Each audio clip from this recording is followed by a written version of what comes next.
Something strange is happening to women over 50. They're walking into rooms and commanding attention without saying a word. They're getting respect they never had to ask for. People are drawn to them like magnets, but can't explain why. It's not their looks, it's not their success, it's not their youth, it's their energy frequency. And it's happening when they stop trying to be goddesses and start embracing what they've always been, warrior women. Today, I'm showing you exactly what this shift looks like and why the energy you radiate changes everything. If you've ever felt like you don't quite fit in, you don't fit the divine feminine mold, this is going to make perfect sense. And stick with me to the end because I'm going to walk you through some reflections that you can begin doing now to develop more of that internal strength and certainty. See, let me tell you about the moment I understood this energy shift. I was already into the marketing world and I walked into a huge marketing event, probably 5 to 600 people in a room. I paused and looked around for a place to sit and started making my way to a chair and getting settled, nothing dramatic, nothing attention seeking. I was all by myself. And within minutes, a very well-known woman marketer was sitting in the back of the room. And if you've ever been to these marketing events, this is often what happens. The really successful, well-known people kind of gravitate to the very back of the room. And she came forward and came over to me. I'd never met her. I knew who she was.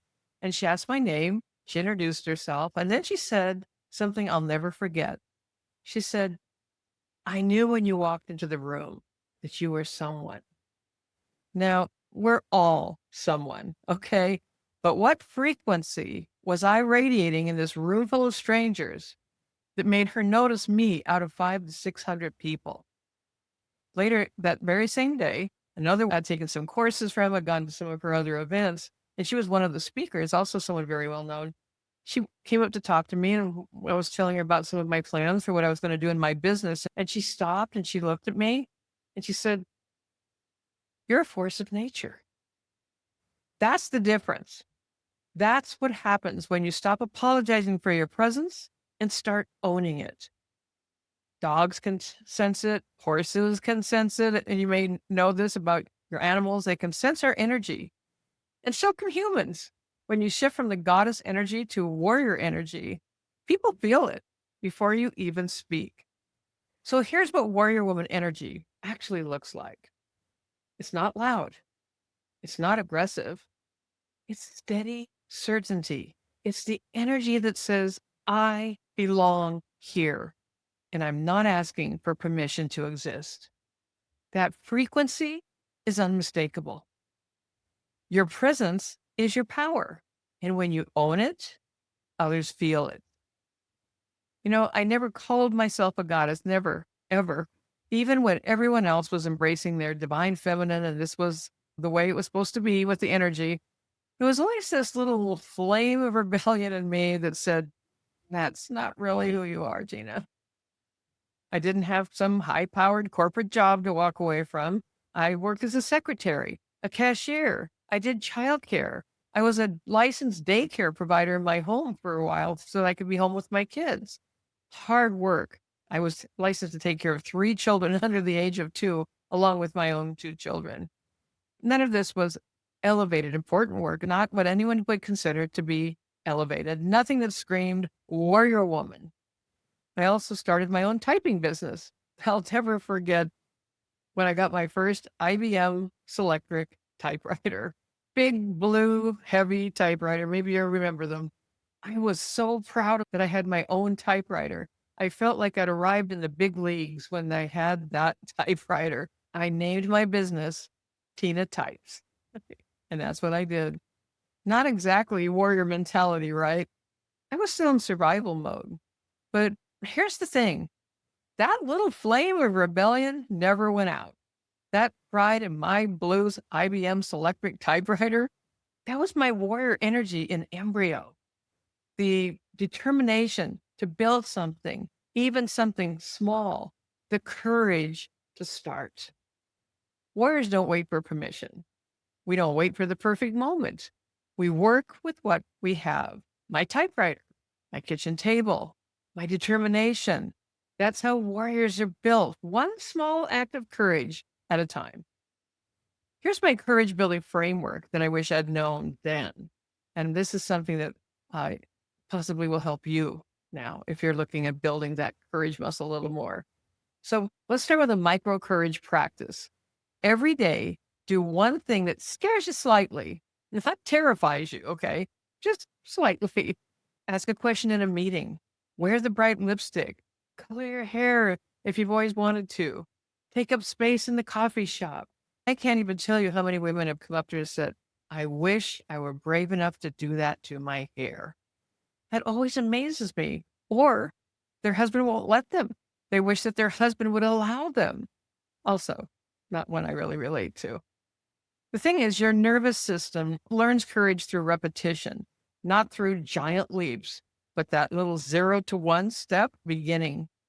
So now let's do a rebellion check. Let's see if you're a troublemaker like me.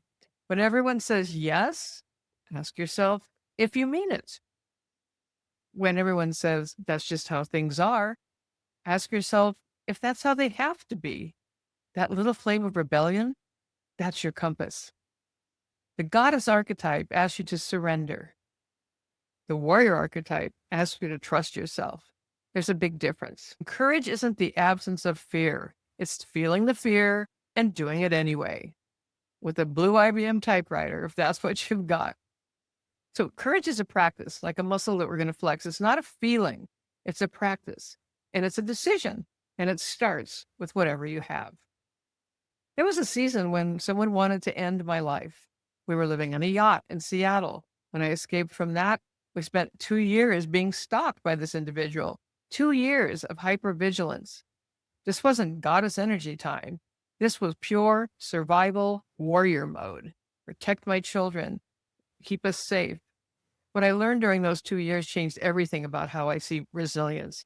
Survival isn't pretty, and I've never really called myself a survivor, but I think a bit more about thriving, being a thrival person, right? Not a survival person. But warriors don't just survive. I had to stop and think about that one for a minute. We do more than that. They transform the experience into wisdom, into strength, into unshakable knowing. Now, here's what surviving some very tough events taught me, literally surviving them that could have had a different outcome, that no goddess workshop could have joined in a big circle and kumbaya. You are more resilient than you know. You can function on less sleep than you thought. You can trust your instincts. You can protect what matters. And I think you understand that. You don't break, you bend, you adapt, you overcome. But here's the warrior woman difference. We don't just collect our struggle stories, we transform them into teaching stories. When we have hard things happen, we get to a place where we can say, what was this meant to teach me? Not always easy to achieve quickly, but necessary.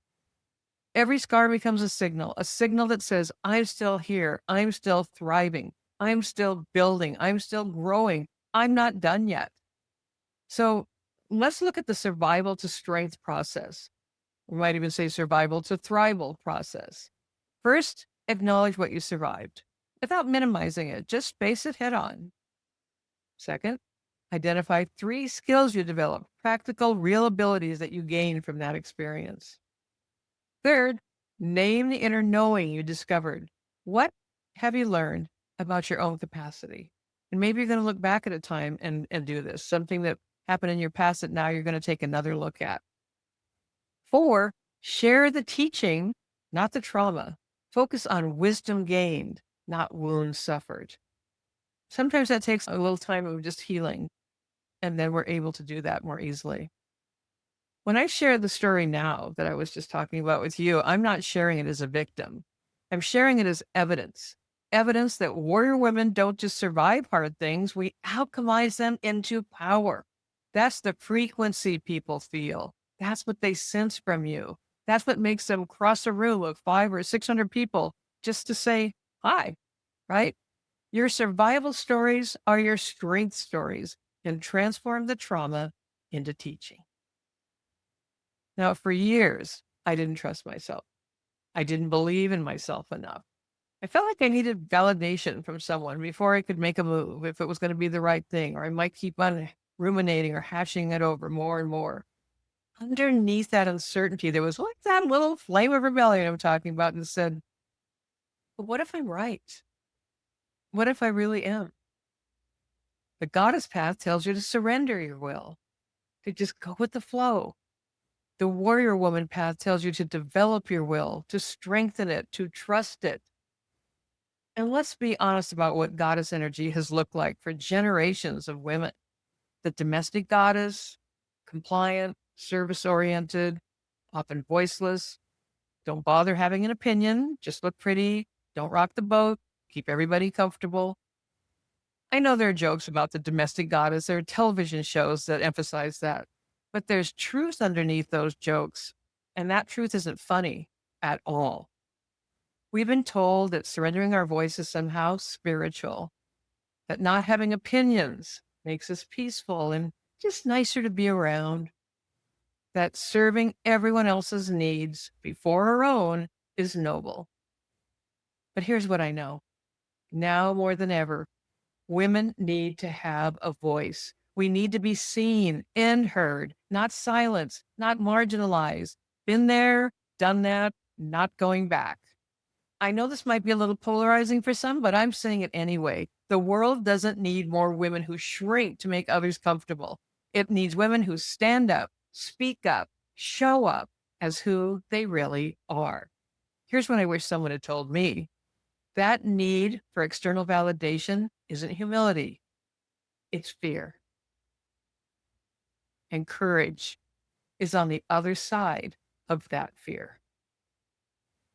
So let's go through a little trust building process. We're going to take a 4-week span for this.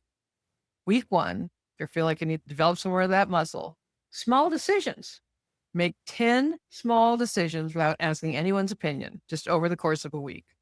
What to wear, what to eat, which route to take.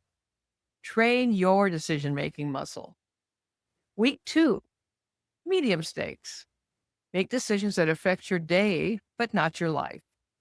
Which project to work on first? How to spend Saturday? What book to read? What movie to watch? Week 3, trust your body.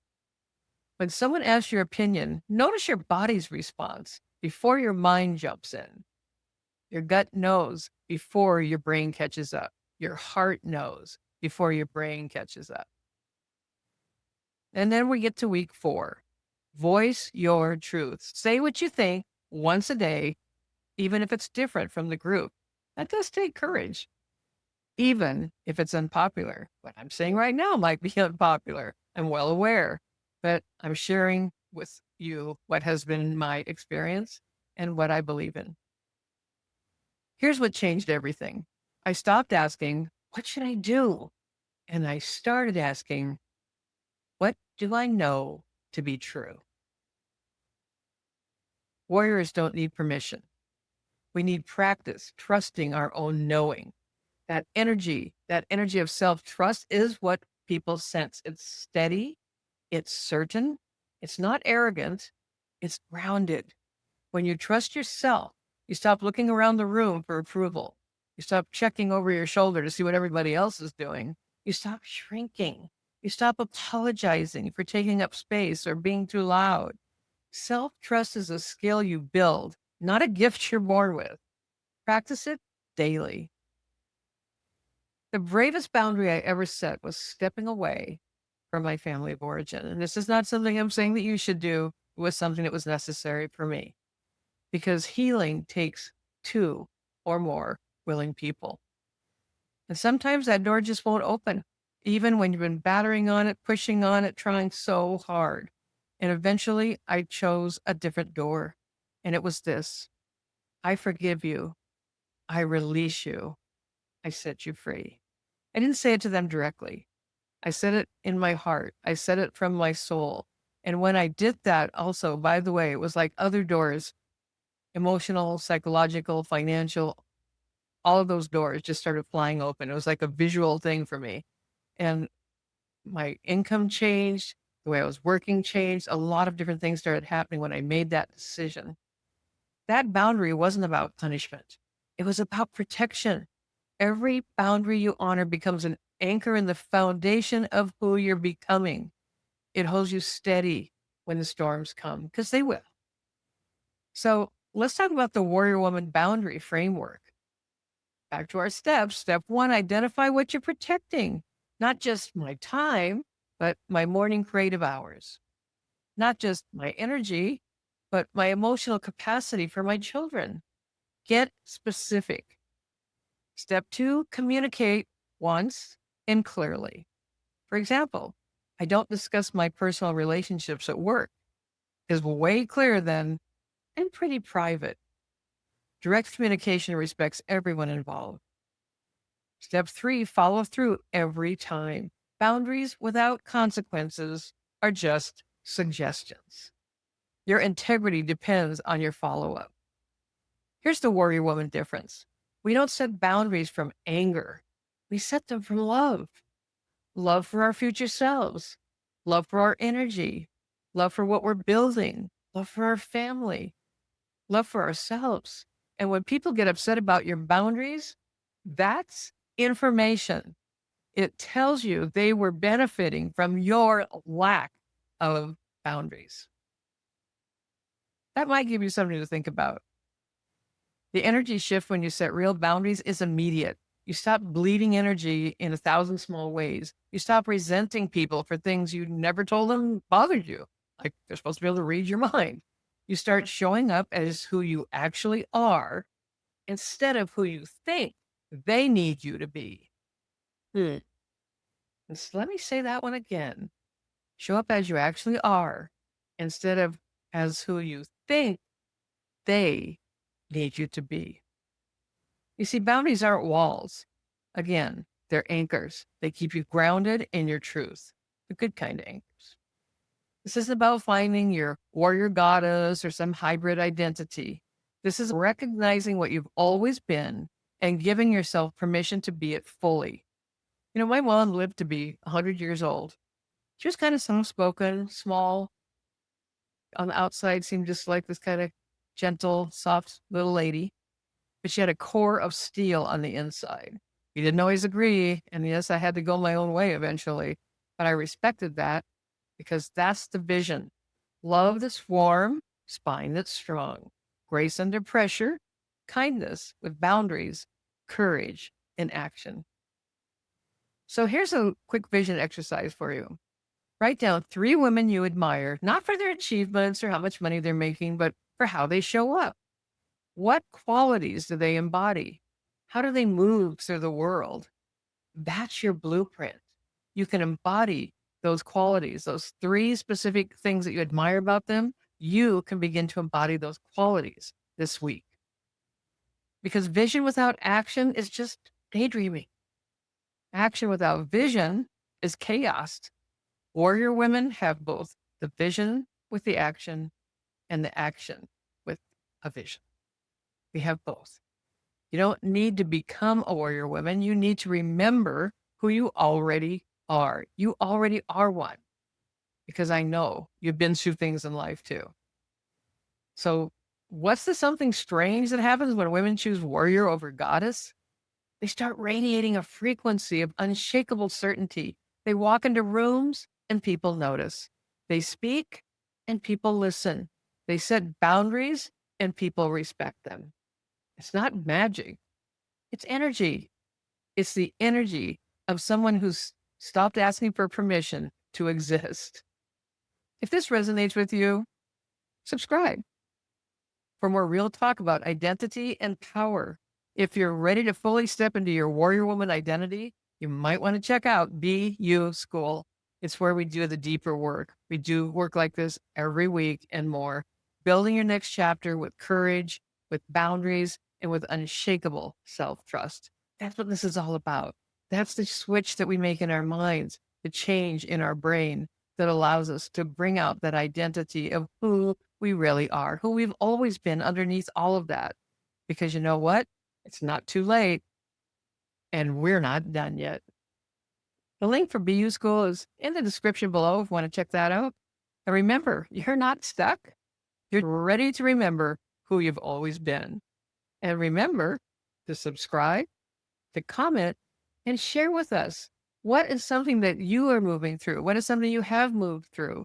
And the other thing I want to encourage you to do when you comment, let's check each other's channels out here on YouTube, because this is how we support each other. This is how we grow together. And I so appreciate when you leave a comment and let me know if this has been helpful to you. This is Tina Lorenz. I want to thank you for spending this time with me. Until next time, and it will be a next time real soon. I'll be talking to you again then. Bye for now.